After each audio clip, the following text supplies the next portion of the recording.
Mahal na Ama sa langit, talagang nahihirapan ako sa aking negosyo ngayon. Ang kapaligirang pang-ekonomiya ay halos napilayan ang aking umuunlad na maliit na negosyo at natagpuan ko ang aking sarili na hindi makabayad sa ilan sa aking pinagkakautangan. Nakakabahala din na may mga taong nangungutang sa akin ngunit pinipigilan ang kanilang mga bayad dahil nahihirapan din sila. Panginoon, wala akong ibang tulong kundi Ikaw. At nagpapasalamat ako sa lahat ng iyong saganang ipinagkaloob sa akin noong nakaraan.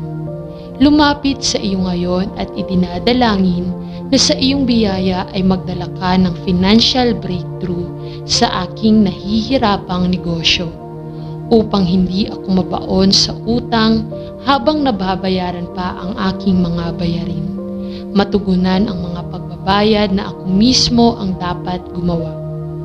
Panginoon, inilalagay ko ang lahat ng mga paghihirap na ito sa iyong mga kamay. Nagtitiwala ako sa Ama. Panginoon, ngayon ay iniisip natin ang tungkol sa isang talata mula sa Awit 37. Noong sila ay bata pa, ngayon sila ay matanda na, ngunit hindi nila nakita ang matuwid na pinabayaan, ang kanilang mga anak na namamalimos. Panginoon, ito rin ang aking patotoo. Naging napakabait mo sa akin sa buong buhay ko at aasahan ko rin iyon sa iyo. Panginoon, iniaalay ko ang aking kinabukasan sa iyong mga kamay. Amen. Panginoon, dalangin ko na liwanagin mo ang liwanag ng iyong biyaya at kapayapaan sa aking maliit na gawain ngayon. At salamat sa paglagay mo sa akin sa posisyong ito ng responsibilidad. Hinihiling ko sa iyo na pagpalain ang bawat isa sa aking mga kasamahan at ang lahat ng tatawid sa aking landas ngayon. Nawa ay maging matalino ako sa aking mga pagpili, patas sa aking mga desisyon, tapat sa aking mga pakikipagrelasyon, at sana ako ang gumabay at mamahala sa aking mga kilos at ugali sa aking buhay. Buong araw, bigyan mo ako ng integridad sa pakikitungo sa mga customer at karunungan sa pagharap sa mga paghihirap ngayon. Subaybayan ang lahat ng electrical at electronic na kagamitan, computer at lahat ng kailangan natin para matiyak ang maayos na pagpapatakbo ng ating negosyo. Pinasasalamatan ko kayo na nakilala at naibigan ang aking mga kasamahan at kliyente si Jesus. Ngunit idinadalangin ko rin na buksan ninyo ang inyong mga puso sa lahat ng hindi pa tumanggap kay Jesus bilang kanilang personal na tagapagligtas. Natanggap na nila o hindi pa nila ang iyong mahimalang nakapagliligtas na grasya. Ito ang aking dalangin sa pangalan ni Jesus. Amen. Mahal na Diyos at Ama sa langit, nagiging mahirap ang mga bagay sa buong mundo ng negosyo. At gayon din ang sarili kong maliit na negosyo. Gayon paman, naramdaman kong inakay ako ng iyong kamay upang pumasok sa larangang ito ng trabaho noong nakalipas na panahon at naging mabait ka sa akin dahil pinagpapala ko ang iyong pangalan. Ama, alam kong sa iyo at sa iyong organisasyon nanggaling ang lahat. Ngunit isinasantabi mo rin ito kapag tapos na ang gawain. Tingnan mo ang aking negosyo, Diyos.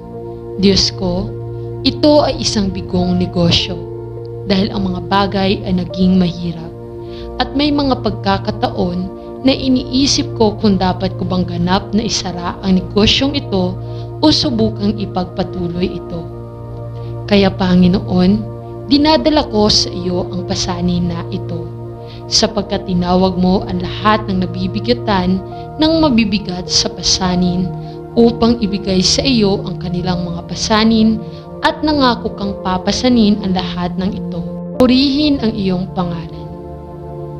Diyos, alam mo na ang trabahong ito ay isang nakasanayan ko na at hindi ako masyadong nasangkapan upang matuto ng bagong kasanayan sa ganitong dilema ng ekonomiya. Ngunit Ama, gusto kong sundin ang iyong kalooban dahil kaya kong iwanan ang lahat ng aking negosyo sa iyong mga kamay. Hinihiling ko sa iyo na ipakita sa akin kung ano ang gagawin. Panginoon, patnubayan mo ako. Patnubayan mo ako na gawin ang pinakamatalinong bagay. At bigyan mo ako ng karunungan upang makagawa ng mga tamang pagpili. Ama, ako ay nagtitiwala sa iyo, sapagkat ang lahat ng mayroon ako ay sa iyo. At nangako kang ibibigay ang lahat ng aking pangangailangan ayon sa iyong biyaya at maluwalhating kayamanan. Amen. Panginoon, alam ko na kung hindi mo itatayo ang bahay na ito, ang mga nagtayo ay gagawa ng walang kabuluhan. Panginoon, mangyaring ingatan ang lahat ng ginagawa ko sa aking gawain ngayon.